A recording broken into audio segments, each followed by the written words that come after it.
গরমকাল শুরু হয়ে গেলেই আমাদের মেকআপ আর্টিস্টদের কিন্তু একটা চিন্তা শুরু হয়ে যায় যে একটা লং লাস্টিং বেস মানে কি করে করব।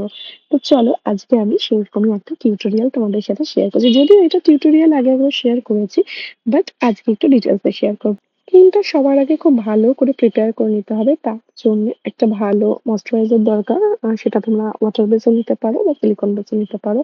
দেন এখানে খুব ভালো করে একটা সিলিকন বেস প্রাইমার আমি এপ্লাই করে নিয়েছি। তোমরা যেটা তোমাদের জেল বেস বলো বা সিলিকন বেস, মোটমাট অয়েলি বেসের প্রাইমারটা একটু এভয়েড করার চেষ্টা করবে। যদি খুব ড্রাই স্কিন হয় তাহলে আলাদা কথা, বা অনেকক্ষণ এসিতে থাকবে, এসি থেকে বেরোবে না, তাহলে আলাদা কথা।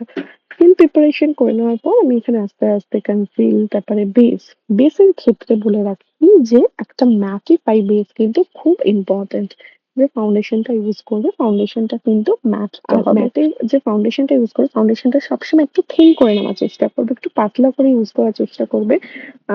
তাহলে দেখবে বেসটা অনেকক্ষণ লং লাস্টিং হবে। ভালো করে একটা ট্রান্সলুসেন্ট পাউডার দিয়ে আমি বেসটাকে লক করে নিয়ে এখানে সেটিং স্প্রে ইউজ করে কথা নেবো। বলতে বলতে এখানে আমার বেসটা কমপ্লিট হয়ে গেছে, মেকআপটা কমপ্লিট হয়ে গেছে।